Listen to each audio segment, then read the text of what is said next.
has come. The rain has come. Hello everyone and welcome back to episode 4 of this custom steel all-road bicycle build video series. I'm Henrywildeberry and I'm going to be your host today, and we're going to be talking about brakes. But before we do, I've got a few photos, progress photos, that John has shared with me. So I'm going to share those with you first. So what do you think of the rain, Miss Luna?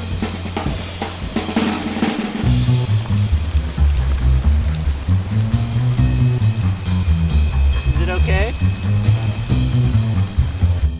So I'm going to bring up those photos right now on your screen. Let's just take a quick peek at where we are, and then after that, please stick around because then we're going to talk about the brakes. I think some of these photos are going to probably give you a really good hint as to what we're using. But anyway, let's bring these up on your screen and let's just take a quick look at them. All right, so the first photo we've got here is a side view of the fork. Now, we've got a couple braze-ons here at the dropouts, one for a fender and one for a rack, or one for a fender, and you could use them both for fenders. Over here we have a side fork braze-on for a lowrider rack, and then of course we've got the braze-ons here for your standard kind of randoneering rack. And then if you scan up a little bit, you'll see the braze-ons here. These are for the brakes, which we're going to be talking about in a little bit.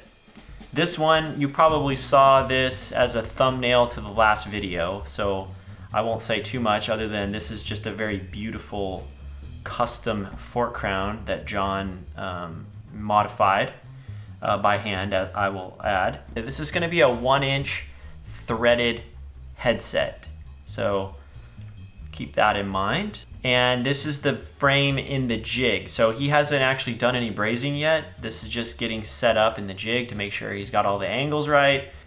All right, let's see, what else can I show you?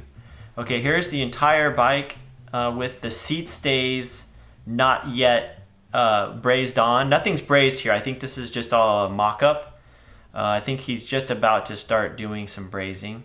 One thing I'm gonna draw you in on, I didn't notice, but there's a little heart right here in the center of these lugs. Here's a photo of the top of the seat stay detail. As you can see, he kind of spooned these in a little bit here. I like the way that looks. So he shows one finished and then one that he's in the middle of working on. So that's pretty cool. All right, so this photo I just got just the other day, and this is it all brazed up. All right. One thing I'm going to point out, let's start at the dropouts. So vertical dropouts with 2 braze-ons, one for a rack if I wanted to, and actually here's a rack braze-on up here. So this bike, I could put a rear rack on it, which is great for those times when I might want to throw a little extra load on the bike and go for a tour.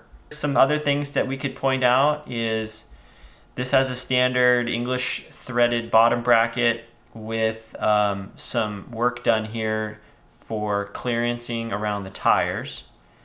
There's going to be a port down here which you can't see for a rear tail light, as well as another port up here for a rear tail light. So I'm going to have the option to do the compass style rear tail light up here with the cable wiring in the seat tube, or I can do the fender mounted tail light. To answer a question that I got from Bicycle Utopia, so it looks like this is the integrated C-tube clamp. Now I know you mentioned that it would be better to have the one that is like a sleeve that fits over this, because if it ever breaks you can just buy a new clamp, and if this breaks you basically have to repair the lug. So I guess at this point there's no going back, but also once I set the saddle height, I honestly don't plan on touching it very often. With these other bikes that I have, I almost never raise or lower the saddle. Once you get it to where you really want it, the only time I might change it is if I got a new saddle and it had a little different height to it for some reason. But in general, I don't really bolt or unbolt, but there is always that potential. So thanks for pointing that out, because for other people out there, it is important to make sure you get the proper seat post size for your frame.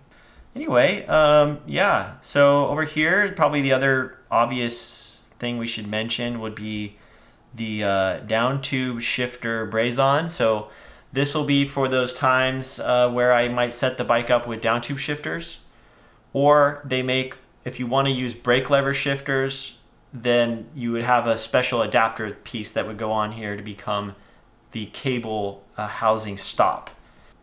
All right, so now that we got a chance to look at some of these really nice photos that John sent over, as you can see, we're really making a lot of progress here, and we're gonna basically be this bike should be going off to powder coating very soon, and I think it's gonna be not too long after that, we should be building it up. Let's just do a quick discussion on brakes. I am choosing center pole, braze-on mounted center pole brakes for this bike. The advantages are pretty well understood. So I'm not going to necessarily be saying anything here that you probably don't already know.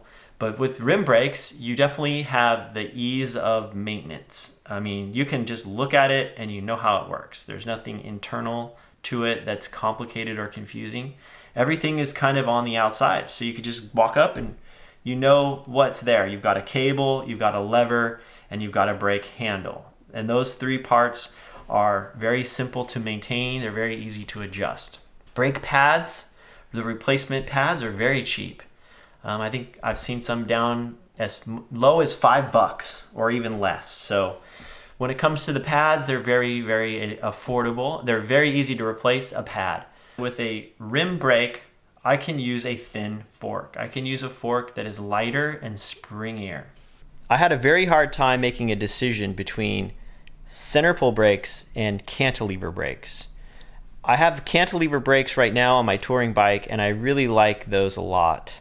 But I also like center pole brakes. I really like the aesthetics of center pole brakes. I like the classic look of them. I really like the cable hangers and the hardware. And I also like how they stay more tucked in.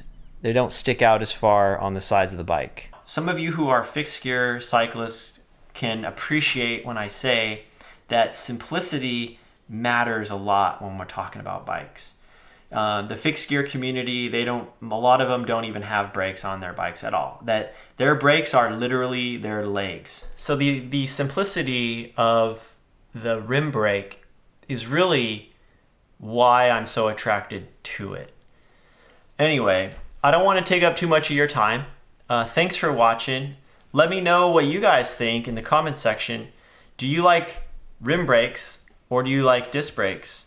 Or are you like me and you like disc brakes for some things and rim brakes for other things? Anyway, I hope you enjoyed this video. Thanks for watching. I'll see you next time.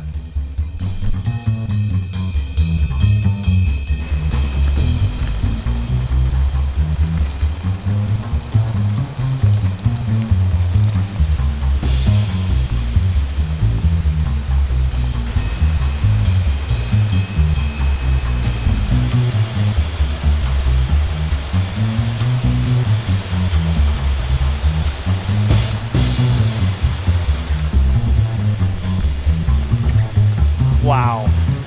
I don't know if you guys can see that, but that red-tailed hawk had a squirrel it was carrying. My lens was probably a little covered in water, but that was cool.